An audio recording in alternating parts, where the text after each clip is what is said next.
This 3-minute challenge looks at culture as a strategic tool in creating an environment where employees can thrive. Corporate culture has become a hot topic lately, with employees making career moves in surprising numbers. Leaders are looking for factors that play a role in retaining key talent and what makes one company more desirable over others. For many, though, the topic of culture feels a bit like a gray area. What is corporate culture, and why is it important? An organization's culture represents the shared values, beliefs, behaviors, and norms that shape how people work, make decisions, and interact within an organization. It answers the questions: why do we exist? Who do we exist for? And what do we do for that audience?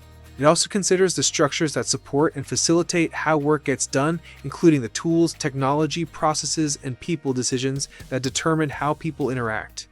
This framework sends signals to employees encouraging or discouraging behavior and creates recognition structures. While there is not a best kind of culture, research has shown that there are cultural best practices. Strong company culture offers a number of benefits, including stability and an understanding of how to be an effective employee.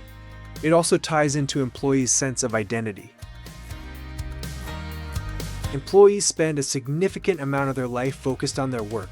Company culture that aligns with values and supports their goals will motivate best efforts and help employees weather the inevitable frustrations and challenges that pop up. In fact, when carefully cultivated, culture can accelerate a company's ability to reach its goals. The right culture can improve employee effectiveness and help to retain key talent. If, however, it is left unmanaged, culture can slide in unintended directions with potentially negative consequences. What might cause culture to shift unintentionally? There are a few common culprits, including leadership changes, an organizational restructure, a merger or acquisition, or even external changes. For example, the emergence of artificial intelligence. Because these events have the potential to shift culture, they also create a risk for losing key talent. These are times when it is critical to have a cultural component within your overall change strategy.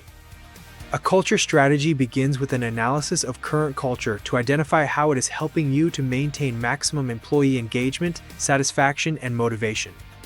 The part of your culture that you don't want to lose. This analysis should also point out the parts of your culture that aren't working for you.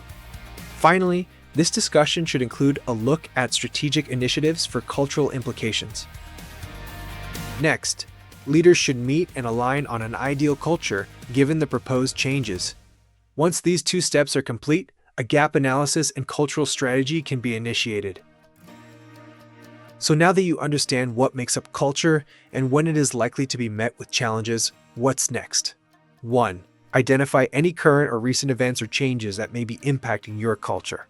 2. Determine areas that require additional cultural consideration. 3. Design a strategy that maximizes cultural influence. If you want to talk through your next steps, contact us. As you can see, we love to talk about culture.